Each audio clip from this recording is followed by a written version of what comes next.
mereka punya KTP sudah sampai batas waktu, tapi apakah itu tercatat atau belum? Bahkan kemarin si Egi ya, kasusnya mereka itu belum tercatat. Jadi kita gambarkan saja apa yang kalian inginkan, siapa nanti di situ yang bisa melihat, yang awas anak-anak ibu semua bisa melihat siapa jagoan kita, dari mendengar mungkin, dari kita melihat. Teman-teman kita yang disabilitas ini juga cara menerima informasi itu berbeda-beda ya Bu. Jadi artinya di sini juga kita perlukan strategi khusus. Halo sahabat Bawaslu dimanapun Anda berada, selamat datang di podcast Sarasi Lensa Demokrasi Bawaslu Agam. Ruang berbagi gagasan, pengalaman, dan inspirasi tentang demokrasi yang terbuka untuk semua. Kali ini bersama saya Ayu, yang akan menemani Anda dalam obrolan santai namun berbobot seputar kepemiluan.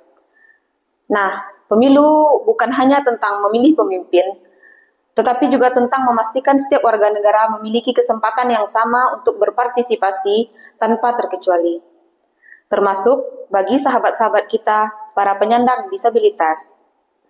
Hari ini telah hadir bersama kita di sini Ibu Kepala Sekolah SLB Negeri 1 Lubuk Basung, Ibu Siti Nurani, atau yang bisa kita panggil Ibu Nani.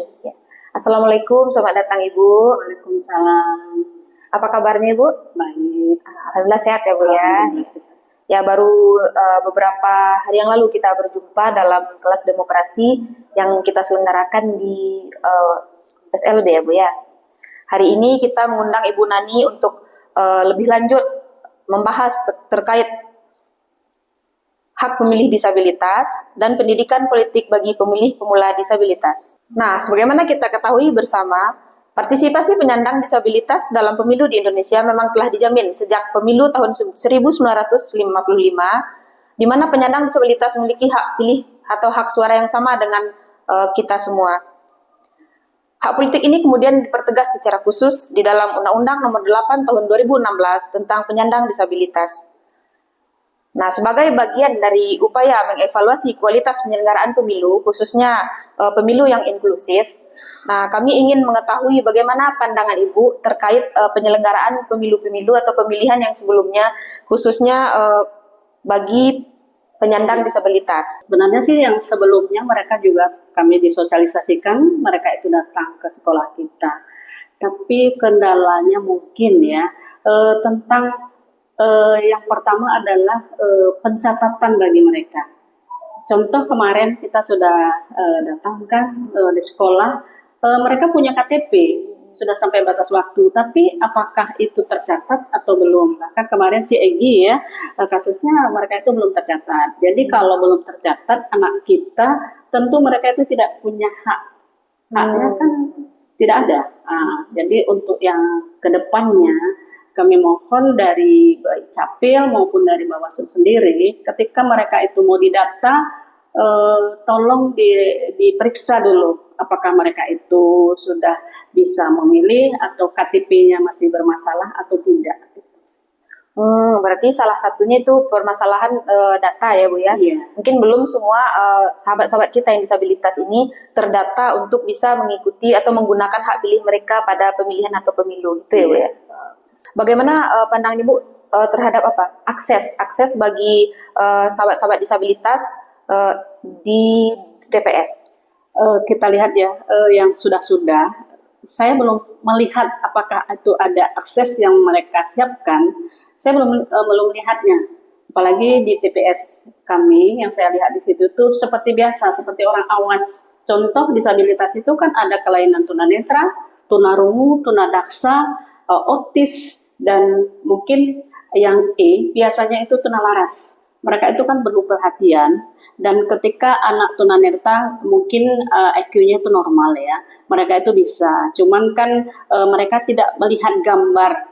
Nah kalau bisa kan mereka itu dengan bahasa lisan, mereka itu udah tahu, tetapi dengan anak yang akademiknya di bawah, mereka itu tidak tahu membaca, tetapi dia dengan sosial seharian, mereka itu berpengalaman, sama dengan teman sebayanya, yang usianya 17 ke atas.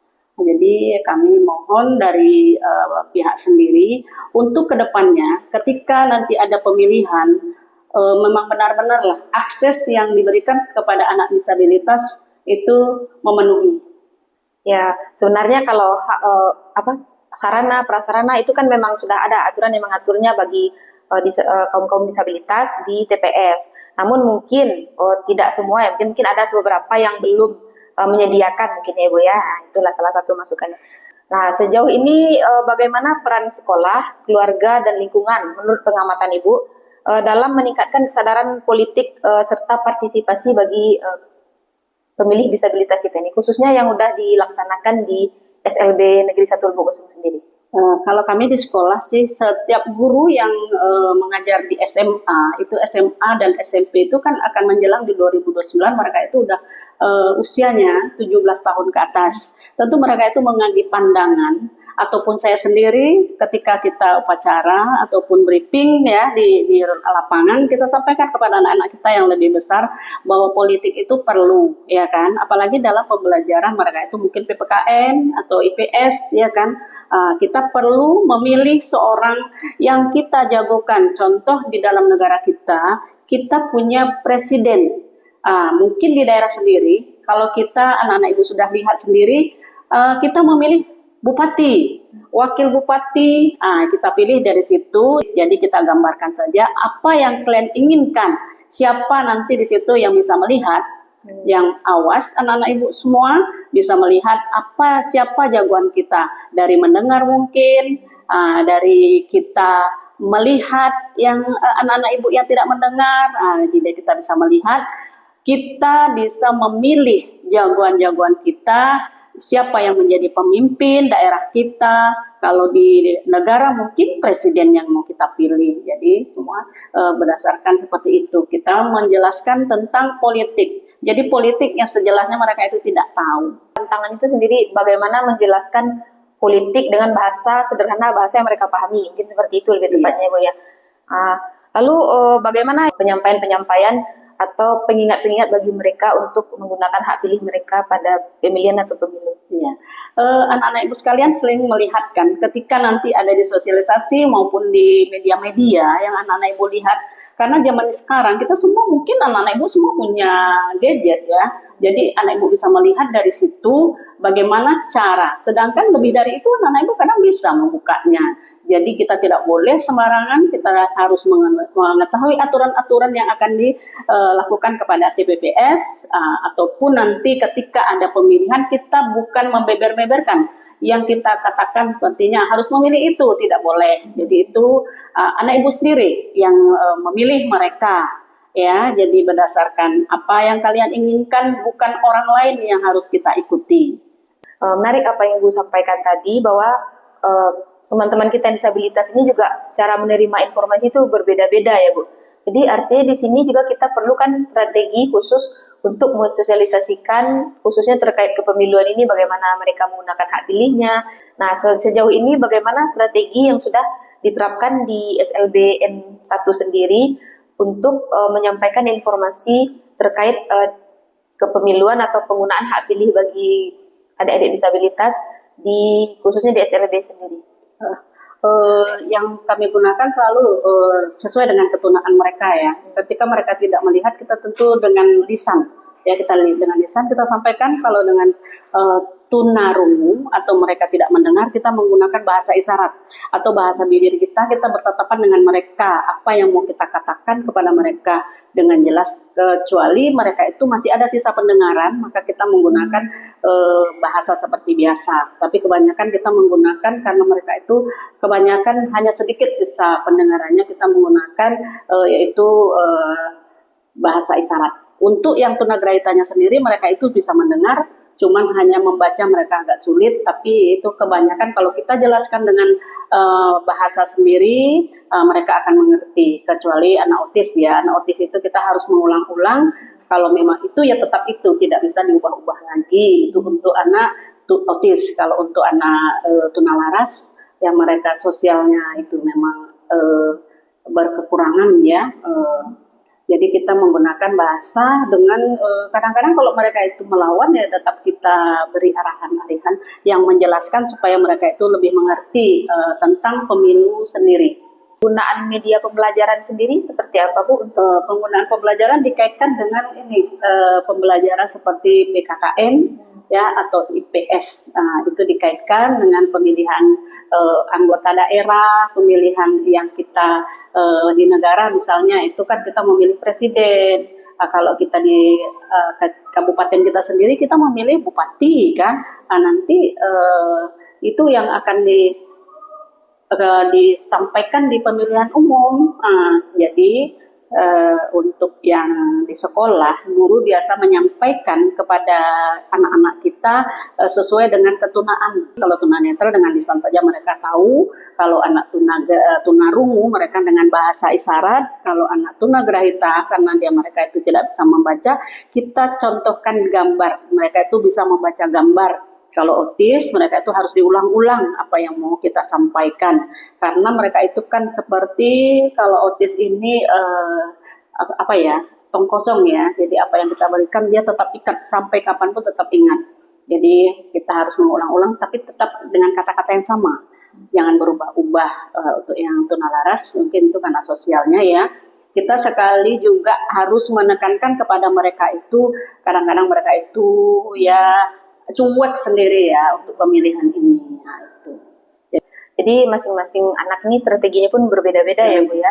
Namun dilakukan secara berkesinambungan terus-menerus. Jadi mereka insya Allah akan ingat terus. Gitu, ya, Bu.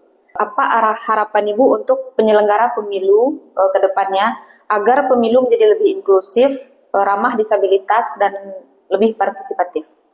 Inklusif kan artinya tidak membeda-bedakan. Ya, anak sama semua haknya, mereka itu sama dengan anak pada umumnya yang mereka punya hak memilih. Cuman harapan kita ya, karena anak disabilitas itu sudah saya sampaikan tadi, untuk yang tunanetra mungkin mereka butuh hanya lisan ya, dia mendengar karena dia itu normal. Untuk yang tunarungu sama, cuman mereka tidak mendengar, tapi bisa melihat ya. Kita dengan bahasa isyarat kita sampaikan. Sudah itu mereka juga kan berkawan dengan teman-teman yang lain, berkawan dengan keluarga, dia akan mendengar. Bagi mereka tidak mendengar, orang tua harapannya ya sampaikanlah, jangan disembunyi-sembunyikan anaknya ketika mempunyai anak disabilitas ya, karena mereka mungkin mereka itu merasa ribet seandainya membawa anaknya mungkin untuk ke KPPS ya, ke TPS ya Bu ya. Ke TPS mereka itu bisa kadang disembunyikan, kadang mereka merasa malu, bisa jadi harapan kami ya, jatuh harapan semua kita itu orang tua jangan menyembunyikan anak. Kalau memang ada undangan tolonglah, kadang-kadang kita lihat orang awas sendiri saja mereka itu malas gitu. Jadi harapan kita, walaupun mereka itu anak disabilitas, tapi kalau sarana prasarana tadi mungkin memadai mereka di sana, mungkin ada yang menarik bagi mereka ya, mungkin ada seni-seni ya sedikit seperti yang di Jawa kita lihat ya, mereka akan lihat gitu ke sana kalau yang bagian yang bisa melihat. Jadi harapan kami sarana prasarana tadi colong untuk pendampingan atau pembimbingnya ketika mereka ada di TPS tuh ya benar-benar ada gitu untuk mereka. Baik Ibu, terima kasih atas bincang-bincangnya hari ini. Semoga apa yang kita diskusikan hari ini itu membawa perubahan ke depannya untuk pemilu yang lebih inklusif. Itulah perbincangan singkat kami bersama Ibu Nani, Kepala Sekolah SLB Negeri 1 Lubuk Basung, terkait dengan hak disabilitas dalam pemilihan dan bagaimana strategi untuk meningkatkan partisipasi pemilih disabilitas. Baik Ibu, sampai jumpa di lain kesempatan. Terima kasih Sobat Bawaslu semua dimanapun Anda berada telah mengikuti perbincangan singkat kami tadi. Mudah-mudahan ini membawa manfaat bagi kita semua. Akhir kata kami ucapkan sekali lagi terima kasih Ibu atas kedatangannya. Assalamualaikum warahmatullahi wabarakatuh. Salam awas.